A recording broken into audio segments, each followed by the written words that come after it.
कैसे हैं आप लोग।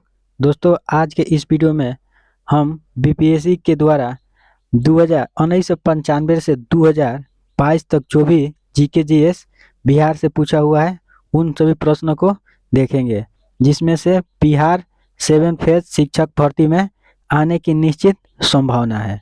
तो आइए शुरू करते हैं। यहाँ पे पहले हम लोग 104 प्रश्न देख चुके हैं, उसके आगे प्रश्न देखेंगे। तो आज का पहला प्रश्न यहाँ पे दिया हुआ है कि बिहार के निम्नलिखित जिलों में से निम्न जिलों में से जिला नेपाल के कौन से सीमा साझा नहीं करता है। बताना है कि जो बिहार के जिला है कौन सा मतलब नेपाल के साथ सीमा साझा नहीं करता है। दोस्तों, आप लोग देख सकते हैं कि जो भी प्रश्न है सभी के सभी प्रश्न बीपीएससी के द्वारा पूछा हुआ है, देख सकते हैं। ठीक है, तो याद रखना है यहाँ पे पूर्णिया जो है नेपाल के साथ सीमा साझा नहीं करता है। उसका नेक्स्ट प्रश्न है कैमूर पठार किसके लिए प्रसिद्ध है। यह भी प्रश्न बीपीएससी के द्वारा पूछा हुआ है 1/7/2018 में। बताना है कि कैमूर पठार जो है किसके लिए प्रसिद्ध है। तो याद रखना कैमूर पठार जो है चूना पत्थर के लिए प्रसिद्ध है। उसके बाद नेक्स्ट प्रश्न यहाँ पे दिया है कि निम्नलिखित भू आकृतियों में से किसके द्वारा बिहार राज्य का उत्तर पश्चिमी भाग घिरा हुआ है। तो याद रखना है सोमेश्वर पहाड़ी श्रेणी से घिरा हुआ है। यह भी बीपीएससी के द्वारा पूछा हुआ प्रश्न है। नेक्स्ट प्रश्न है कि बिहार में कोयले का अनुमानित भंडार है। बताना है कि बिहार में कोयला का अनुमानित भंडार कितना है। तो याद रखना है 16 करोड़ टन बिहार में कोयला का अनुमानित भंडार है। नेक्स्ट प्रश्न है कि निम्नलिखित देशांतर रेखाओं में से कौन सा बिहार से होकर गुजरता है। तो याद रखना है और इसका आंसर हो जाएगा ऑप्शन नंबर बी। नेक्स्ट प्रश्न यहाँ पे दिया हुआ है कि देश की खनिज संपदा में बिहार का अंश कितना है। तो याद रखना है देश के खनिज संपदा में बिहार का परसेंटेज 40% है। नेक्स्ट प्रश्न है कि छोटा नागपुर का पठार मुख्यतः निर्मित है। तो याद रखना है अकिरणीय ग्रेनाइट के द्वारा निर्मित है। उसका नेक्स्ट प्रश्न है कि निम्नलिखित भारतीय राज्यों में लौह अयस्क उपलब्ध नहीं है। बताना है कि किस भारतीय राज्य में लौह अयस्क उपस्थित नहीं है। तो याद रखना है पंजाब में। नेक्स्ट प्रश्न है कि छोटा नागपुर का पठार है। तो याद रखना है एक संप्राय भूमि के है। उसके बाद नेक्स्ट प्रश्न यहाँ पे दिया हुआ है कि निम्नलिखित दो वक्तव्य दिए गए जिसमें से एक कथन और दूसरा आर कथन है, दोनों को ध्यान पूर्वक पढ़ना है। बताना है कि कौन सा कथन सही है। आर पहला बोला है कि दक्षिण बिहार उत्तरी बिहार की अपेक्षा अधिक विकसित है। तो यह बात बिल्कुल गलत है। नेक्स्ट दिया है यहाँ पे कि दक्षिण बिहार में उद्योगों की काफी विकास हुआ है। तो यह बात सही है। तो पहला गलत दूसरा सही, ऑप्शन हो जाएगा डी।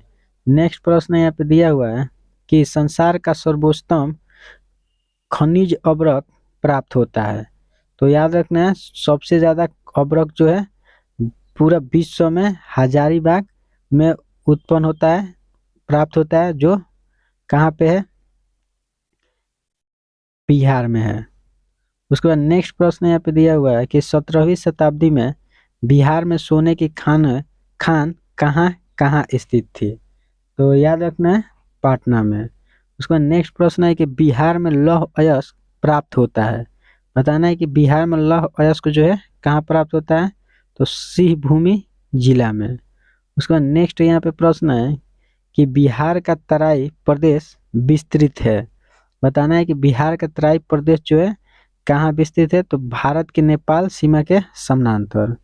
उसके बाद नेक्स्ट यहाँ पे प्रश्न दिया हुआ है कि बिहार के कुल भौगोलिक क्षेत्र का वंशानुदित प्रतिशत कितना है। तो याद रखना है 17% है। उसके बाद नेक्स्ट प्रश्न है कि बिहार की सुमेश्वर श्रेणी है। तो पहला ऑप्शन दिया है कि पारसनाथ पहाड़ी से पुरानी, राजमहल पहाड़ी से इनमें से हो जाएगा आंसर सभी। नेक्स्ट प्रश्न यहाँ पे दिया हुआ है कि बिहार का उच्च श्रृंग है। बताना है कि बिहार का उच्च श्रृंग कौन है। तो कितना है। तो याद रखना 1372 मीटर। नेक्स्ट प्रश्न है कि बिहार के उत्तरी मैदानी खंड को कौन सी दो नदियों में बांटती है? तो याद रखना है बागमती।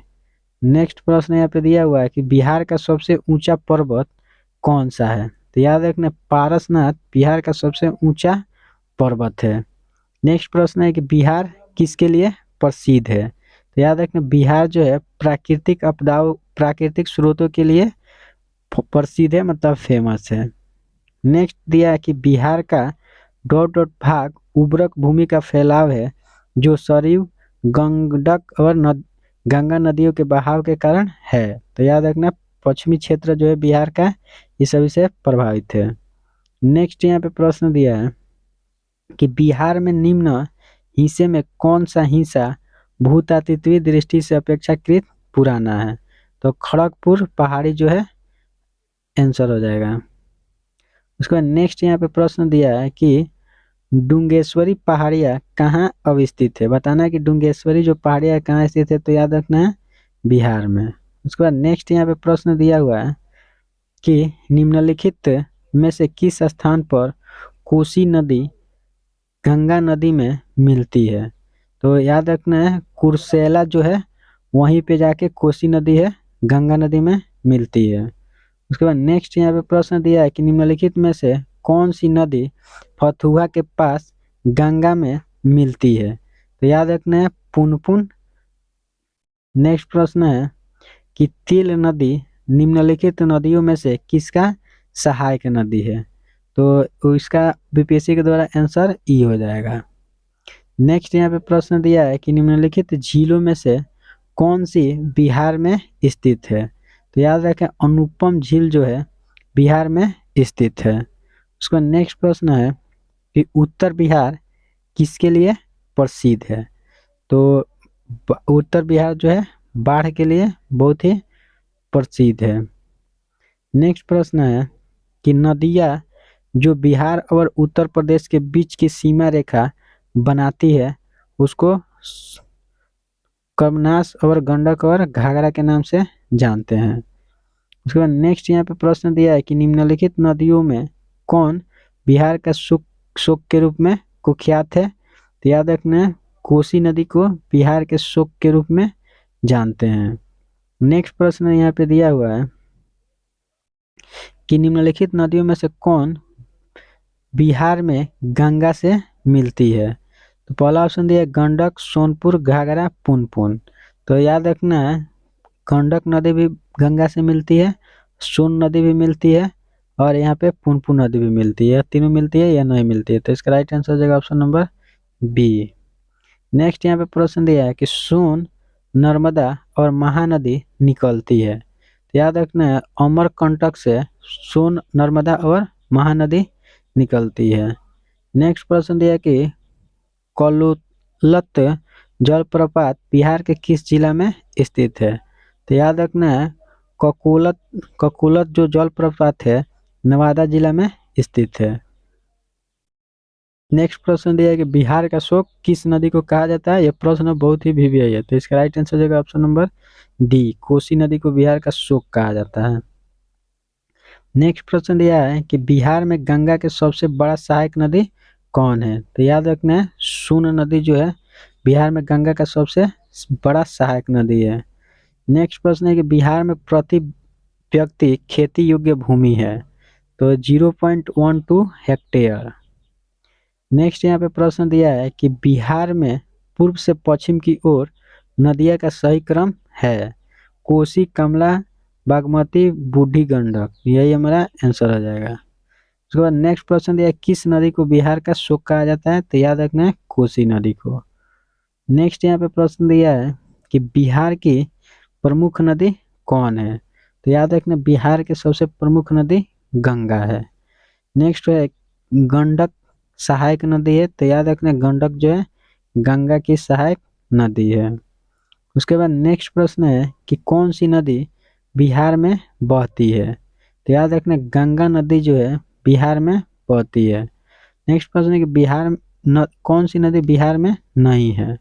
तो पुनपुन नदी बिहार में है, स्वर्ण रेखा ये भी है, सभी है, लेकिन यहाँ पे सिरपुरा जो है बिहार की नदी नहीं है। उसके बाद प्रश्न दिया है कि निम्नलिखित में से कौन गंगा का सहायक नदी नहीं है।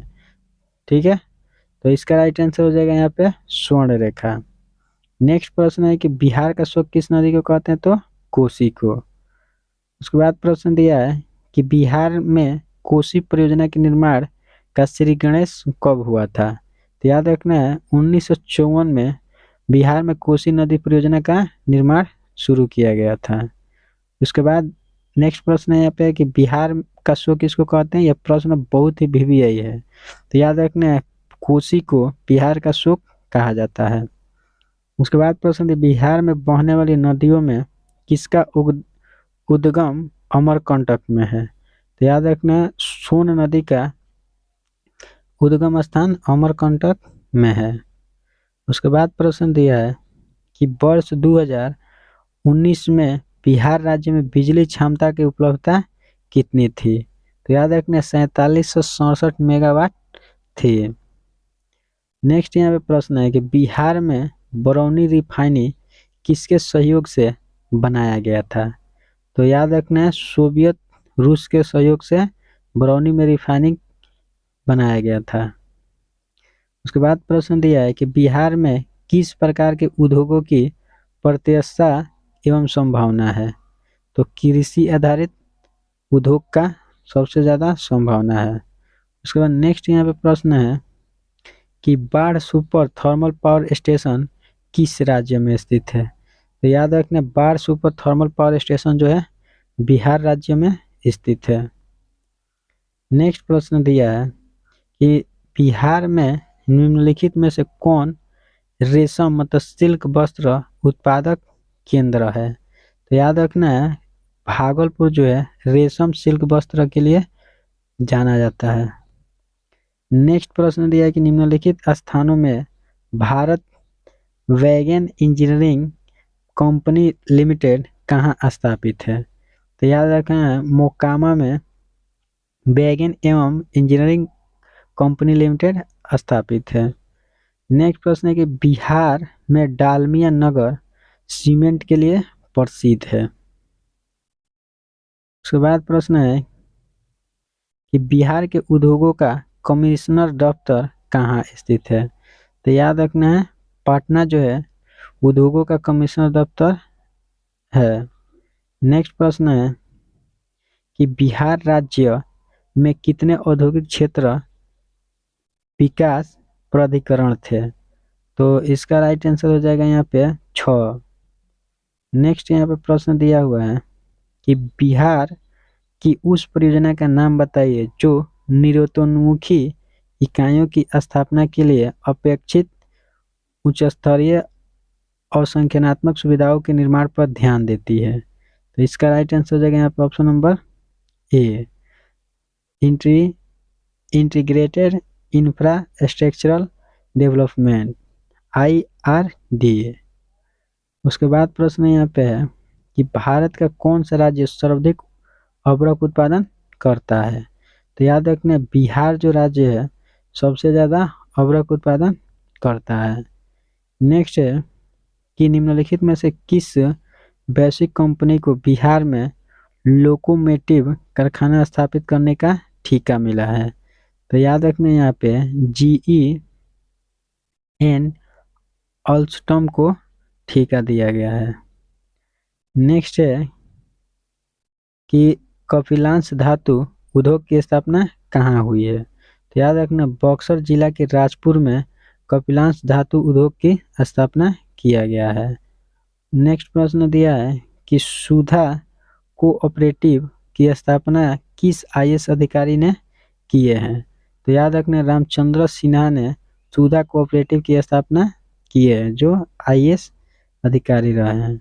नेक्स्ट प्रश्न है कि बरौनी तेल शोधक कारखाना को तेल शोधन क्षमता कितना है। तो याद रखना बरौनी जो तेल शोधक कारखाना है उसका क्षमता जो है 60 लाख टन है। नेक्स्ट प्रश्न है कि टाटा लौह एवं इस्पात मतलब स्टील कंपनी की स्थापना शिवभूमि जिला के साक्षी में किस वर्ष की गई थी। याद रखना 1907 ईस्वी में टाटा लौह एवं स्टील कंपनी की स्थापना शिवभूमि जिला में की गई थी। उसके बाद नेक्स्ट प्रश्न यहाँ पे है कि निम्नलिखित उद्योगों में से किसे बोकारो में स्थापित किया गया। तो इस लौह एवं स्टील कंपनी को बोकारो में स्थापित किया गया। उसके बाद नेक्स्ट यहाँ पे प्रश्न है कि बिहार का एक स्टील कंपनी कारखाना कहाँ है। तो याद रखना है जमशेदपुर में बिहार का एक इस्पात मतलब स्टील कंपनी जमशेदपुर में स्थित है। उसके बाद देखेंगे हम लोग कि बिहार में पहली चीनी मिल स्थापित हुई। तो याद रखना है मरहौरा में पहली बार चीनी मिल की स्थापना की गई थी। उसके बाद नेक्स्ट प्रश्न यहाँ पे है कि बिहार में औद्योगिक वित्तीय सहायता प्रदान करने हेतु कौन प्रमुख वित्तीय संस्था है। तो याद रखना है कि बिहार राज्य वित्त निगम। उसके बाद प्रश्न यहाँ पे दिया है कि बिहार में पटसन उद्योग की पट्टी स्थित है। तो उत्तर पश्चिम बिहार के मैदान में यह बात बिल्कुल सही है। उत्तर पूर्वी बिहार के मैदान में ये भी बात सही है। दक्षिण में नहीं होगा तो मधुर में नहीं होगा। तो इसका राइट आंसर हो जाएगा ऑप्शन नंबर ए। नेक्स्ट यहाँ पे प्रश्न है कि कोयला पर चलने वाली 3 थर्मल पावर स्टेशन जो बिहार में स्थित है। तो बोकारो, चंद्रापुर और संतालहिल जो है थर्मल पावर जो कोयला पर चलता है।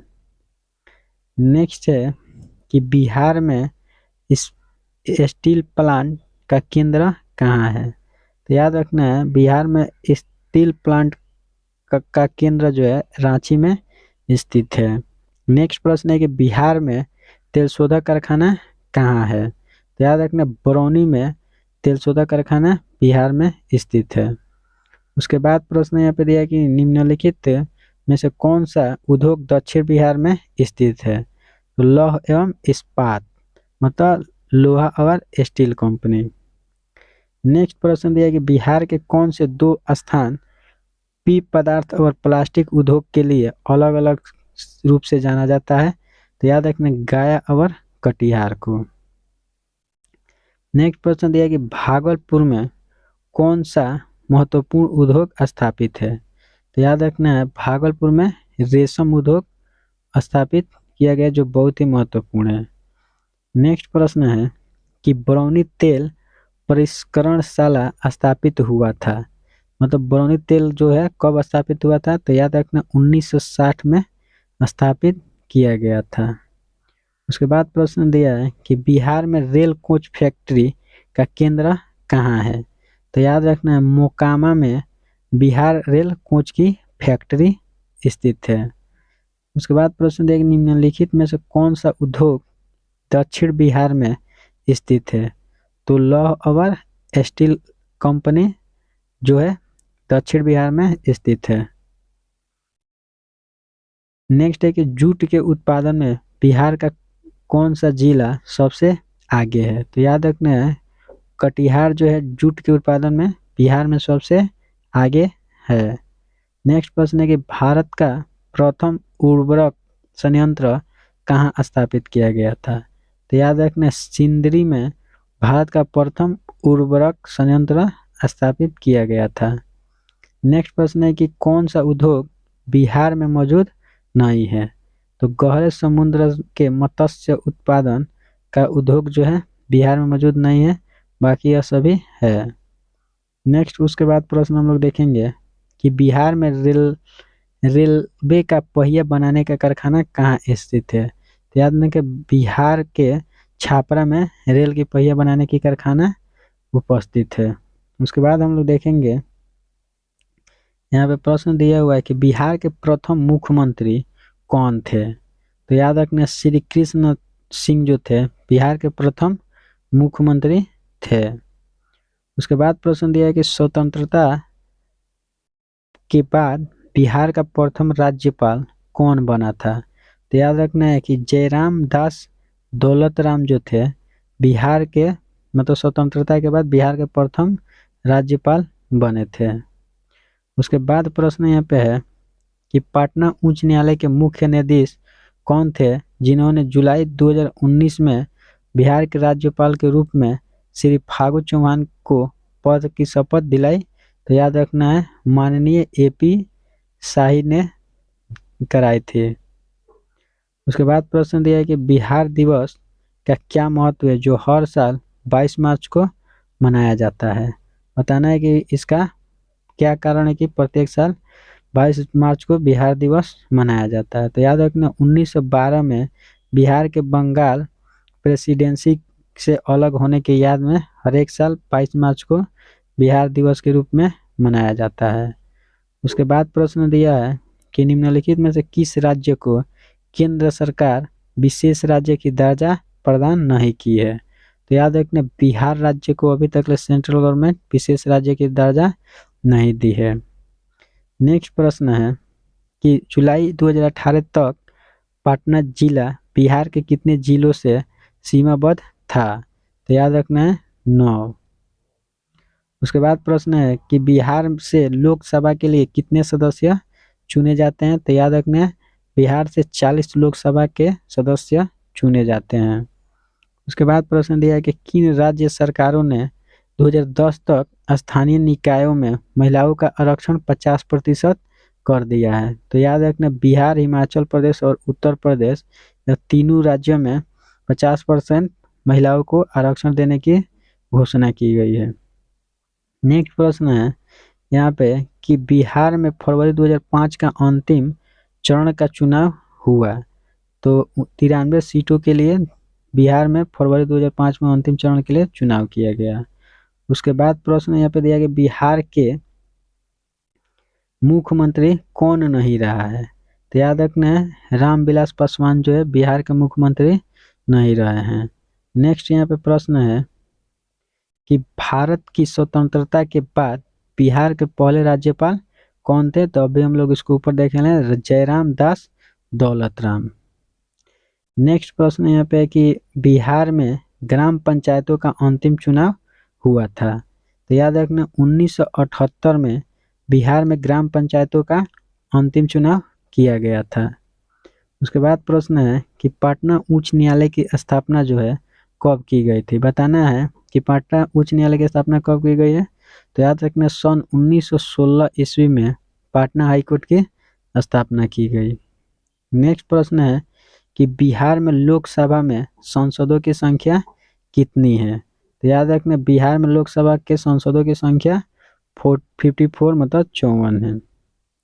नेक्स्ट प्रश्न है कि वर्ष 1995 की समाप्ति पर बिहार में जिलों की संख्या कितनी थी।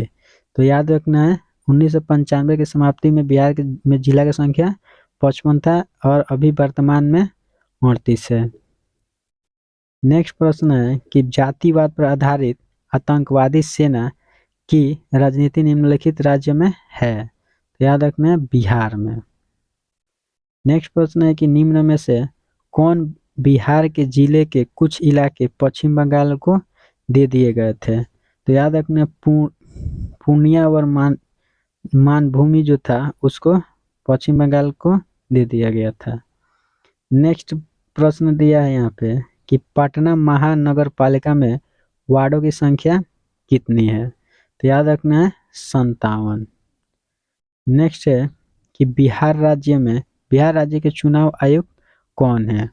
तो याद रखना है ML मजूमदार जो थे बिहार के चुनाव आयुक्त है। नेक्स्ट यहाँ पे प्रश्न दिया हुआ है कि झारखंड बनने के बाद बिहार में लगभग कितने जिले रह गए थे। तो याद रखना है झारखंड बनाने के बाद बिहार में 37 जिला रह गए थे जो अभी 38 हुआ है वर्तमान में। नेक्स्ट प्रश्न दिया है कि निम्नलिखित में कौन सा बिहार और झारखंड के सह राज्यपाल है। तो याद रखना विनोद चंद्र पांडे जो थे बिहार और झारखंड के सह राज्यपाल थे। उसके बाद प्रश्न दिया कि वर्तमान में बिहार के राज्यपाल कौन है। तो याद रखना है जस्टिस M रामाजोइस जो थे वर्तमान में बिहार के राज्यपाल रहे। उसके बाद प्रश्न यहाँ पे दिया हुआ है कि बिहार विधानसभा में कितने सदस्य हैं। तो याद रखना है 243 बिहार विधानसभा में सदस्य है। उसके बाद देखेंगे यहाँ पे प्रश्न कि बिहार में लोकसभा सीटों की कुल संख्या कितनी है। तो याद रखना है यहाँ पे 54। उसके बाद प्रश्न दिया है कि बिहार राज्य के राज्यपाल कौन है, तो याद रखना विनोद चंद्र पांडे। नेक्स्ट प्रश्न है कि बिहार के उच्च न्यायालय के मुख्य न्यायाधीश कौन है, तो याद रखें रवि एस धवन जो थे बिहार के मुख्य न्यायाधीश। नेक्स्ट प्रश्न है बिहार के प्रथम मुख्यमंत्री कौन थे, तो ये भी हम लोग इसको पढ़े थे लो, श्री कृष्ण सिंह। उसके बाद प्रश्न है कि बिहार में कितने प्रमंडल है, ये भी हम लोग ऊपर पढ़े लो, बिहार में 9 प्रमंडल है। उसके बाद प्रश्न दिया है यहाँ पे कि बिहार में वर्तमान में राज्यपाल कौन है, तो याद रखना है एम रामा जोइस। उसके बाद प्रश्न दिया है कि बिहार में जिलों की कुल संख्या कितना है, तो याद रखना 38 अभी है वर्तमान में, तो इसका आंसर हो जाएगा इनमें से कोई नहीं। पहले जब झारखंड बिहार से अलग हुआ था तब 37 था, लेकिन अभी पूल याद रखना है 38 हो गया है। नेक्स्ट प्रश्न है कि भोला पासवान शास्त्री बिहार के मुख्यमंत्री रहे, तो याद रखना है भोला पासवान शास्त्री जो थे बिहार के 3 बार मुख्यमंत्री रहे थे। नेक्स्ट प्रश्न है कि बिहार के वर्तमान राज्यपाल कौन है, तो श्री बीसी पांडे। नेक्स्ट प्रश्न है कि बिहार की जनसंख्या है, तो याद रखना है लगभग 8 करोड़। अब ये 2000 जनगणना के अनुसार बताया जा रहा है, ठीक है, 1911 की जनगणना के अनुसार, लेकिन अभी 10.5 करोड़ से ऊपर बिहार की जनसंख्या हो गया है। नेक्स्ट प्रश्न है कि बिहार से राज्यसभा के कितने सदस्य हैं, तो याद रखना है 22। उसके बाद यहाँ पे प्रश्न दिया हुआ है कि इनमें से कौन कभी भी बिहार का मुख्यमंत्री नहीं बना, तो जयप्रकाश नारायण जो थे बिहार के कभी मुख्यमंत्री नहीं रहे हैं। नेक्स्ट प्रश्न है कि नीतीश कुमार किस विभाग के मंत्री है, तो याद रखना है रेल। उसके बाद यहाँ पे हम लोग देखेंगे कि बिहार के मुख्यमंत्री की नियुक्ति किसने की, तो याद रखना बिहार का मुख्यमंत्री जो होता है उसका नियुक्ति राज्यपाल ने किया और वही करते हैं। नेक्स्ट प्रश्न है कि बिहार राज्य से लोकसभा के कितने सदस्य चुने जाते हैं, तो याद रखना है 40 सदस्य चुने जाते हैं। उसके बाद प्रश्न हम लोग देखेंगे कि वर्तमान में बिहार में जिलों की कुल संख्या कितनी है, तो अभी बात किए थे 38 है। नेक्स्ट प्रश्न है कि राज्य मंत्री परिषद किसके प्रति उत्तरदायी होता है, तो याद रखना है विधानसभा के प्रति उत्तरदायी होता है। ये नेक्स्ट प्रश्न है कि बिहार में कुल कितने प्रमंडल हैं, तो अभी ये भी प्रश्न हम लोग ऊपर देखें 9 है। नेक्स्ट प्रश्न है कि बिहार में लोकसभा की सीट की संख्या कितना है, तो 40 है, ये भी प्रश्न ऊपर देखे हुए लो। नेक्स्ट प्रश्न है कि बिहार के मुख्यमंत्री की नियुक्ति कौन करता है, तो बिहार के राज्यपाल करता है, ये भी प्रश्न ऊपर पूछा हुआ था। नेक्स्ट प्रश्न है कि सारण जिले का मुख्यालय कहाँ है, तो याद रखना है छापारा। उसके बाद देखेंगे प्रश्न कि बिहार पंचायती राज अधिनियम में ग्राम पंचायत का अवधि 5 वर्षों तक निर्धारित किया जाता है। पंचायत निर्वाचन के परिणाम घोषित करने की तिथि से की जाती है, तो इसका राइट आंसर हो जाएगा ऑप्शन नंबर सी। उसके बाद यहाँ पे प्रश्न है कि बिहार पंचायती राज अधिनियम 2006 में 2 ग्राम सभा की बैठकों के बीच अधिकतम कितनी अवधि निर्धारित किया जाता है, तो याद रखना है 3 महीना। उसके बाद यहाँ पे प्रश्न है कि बिहार राज्य में अभी कुल कितने जिले हैं, ये भी प्रश्न ऊपर आया हुआ था 38। नेक्स्ट प्रश्न है कि बिहार विधानसभा में अनुसूचित जाति के लिए कितने सीट आरक्षित है, तो याद रखना है 38। उसके बाद प्रश्न है कि बिहार में मुखिया अपना त्यागपत्र किससे सौंपता है, तो जिला पंचायत राज अधिकारी को मुखिया अपना त्यागपत्र सौंपता है, मतलब देता है। अगर मुखिया को त्यागपत्र देना होगा तो जिला पंचायत राज अधिकारी को सौंपेगा। नेक्स्ट प्रश्न है कि बिहार में सेवा का अधिकार अधिनियम कब पारित हुआ, तो 15 अगस्त 2011 को बिहार में सेवा अधिकार अधिनियम पारित किया गया। नेक्स्ट यहाँ पे प्रश्न है कि बिहार लोक शिकायत अधिनियम कब पारित किया गया, तो 5 जून 2016 को बिहार लोक शिकायत अधिनियम पारित किया गया था।